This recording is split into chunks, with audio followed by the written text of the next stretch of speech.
Good afternoon, everyone. Thanks for joining me today. I'm Jennie Montgomery. Welcome to another half hour of information to help you make the most of your time, to make informed decisions, and to keep up with goings on around Greater Augusta. And we have got entertainment news for you with Michael Seward, a holiday preview with ZZ Wright, and a popular author is making a return appearance to the Garden City. But first, women and Parkinson's disease. While Parkinson's itself is not fatal, disease complications can be serious. There is no cure, but it is possible to have a good quality of life. The first step to living well with Parkinson's disease is to understand the disease and the progression.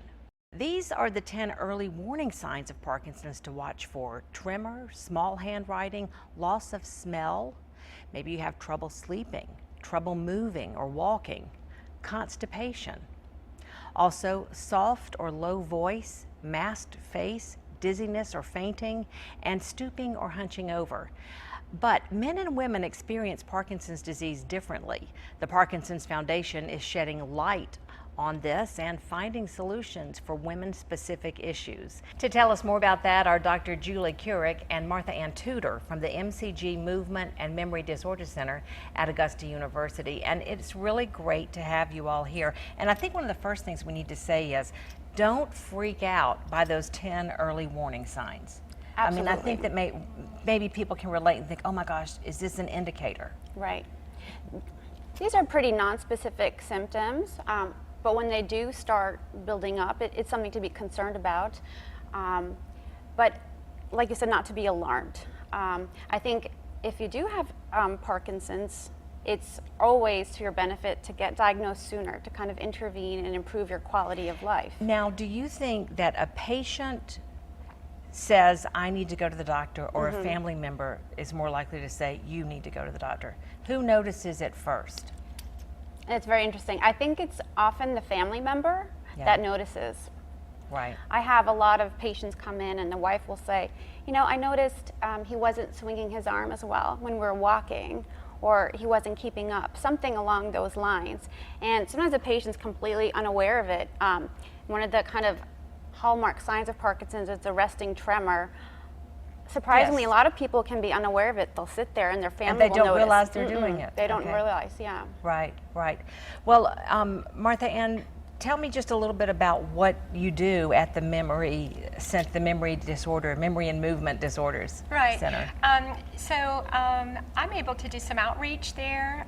It's an amazing team that all comes together at the center. So it's the Movement and Memory Disorder Center, which serves both, has two wings, so the movement disorders such as Parkinson's and other type illnesses, and then memory, which is like Alzheimer's and related dementias. Right.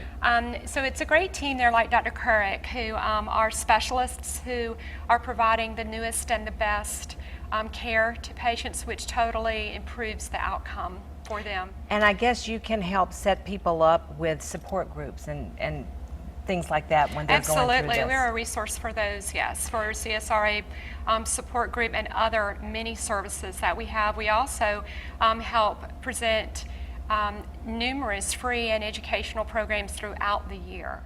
And you've got one coming up that we're going to talk about in a little bit with the Parkinson's Foundation and your center, and it's about women in Parkinson's disease. Yes. It's called Closing the Gap, and it's coming up on the 23rd of October. One of the things that's interesting, though, is women in Parkinson's disease, but it's not limited to women. Exactly.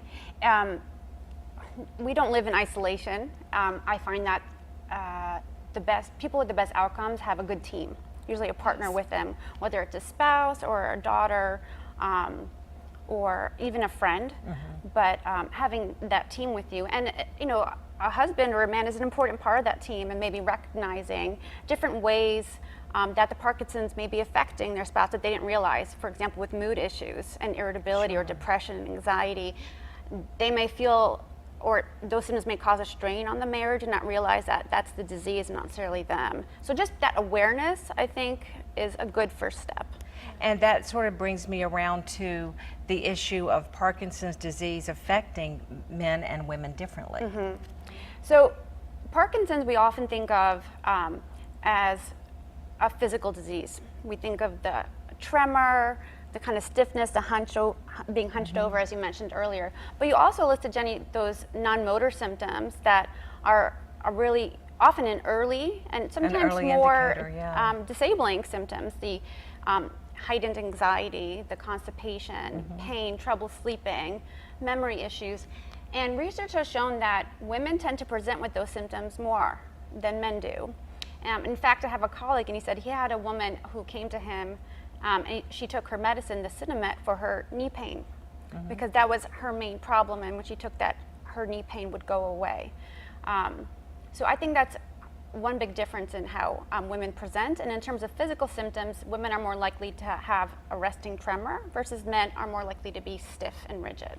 Okay, that's really important to note those things. Something else that I understand is that the dementia that comes with Parkinson's disease, it's not like Alzheimer's. It's two different tracks. Right. It's more of a processing speed. Everything's slowed down. What we talk about in Parkinson's is something about executive functioning, and that's that ability to kind of multitask and switch easily from doing one thing to another, and that definitely deteriorates quite a bit in Parkinson's. And it's interesting that you bring up memory. We have the center, there's a nice overlap between Parkinson's and memory. Memory is affected in both men and women, but differently. And I think focusing on women is important because just reading up on this to prepare, I got conflicting answers about whether memory is impaired more in women versus men. One study said that women are more affected, another one said that men are more affected. What was true across the board, that different domains are affected. In men, it's usually language and facial recognition and recognition of emotions that's more affected. In women, it's more visual spatial impairment.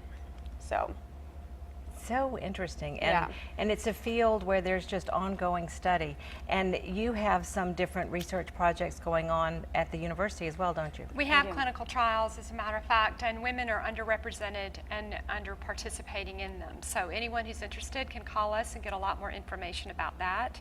Okay. And other things, like also with our movement and memory disorder program, we are a Parkinson Foundation Center of Excellence, and then also on the memory side, we have a memory assessment clinic, which is part of the Georgia Memory Net. And is that something, I guess, really a family member says, you need to look at this person? Or a child says, I need my mom to be evaluated. And one of the keys, I think, about our program is that you are dealing with people like Dr. Couric and other specialists who are movement disorder specialists. Right. So it makes for a more accurate and hopefully earlier diagnosis, which we know is associated with an entirely higher quality of life going forward, a better prognosis. And that relationship with your doctor and the medications and making sure that the medications are the right ones for what you need at the time. Exactly. That all determines your quality of life. Exactly. Absolutely. Well, we want to show you again the details about the Women and Parkinson's Disease event that is coming up. It's called Closing the Gender Gap. It's Wednesday, October 23rd, and Dr. Julie Couric, who's with us right now, is going to be one of the main speakers there. She's the main speaker, and she's joined by another doctor there at the Movement Center. The event is for people with Parkinson's disease, family, caregivers, and anyone who is serving in the Parkinson's disease community. It's at the Doubletree Hotel on Perimeter Parkway. There's no charge, but registration is required. Lunch is included, and that's important. Yes. Since it's from 10:30 to 2 p.m. That's right. And you see the number on your screen there at 770-450-0792. Good luck with that, and thank you for what you're doing in our community. Thank you for being here. Thank you for having us. Still ahead on Jennie, a big-time Hollywood documentary premieres this week, and a local Judy Garland expert was a key part of the production. Michael Seward with exclusive footage of Judy and her family next.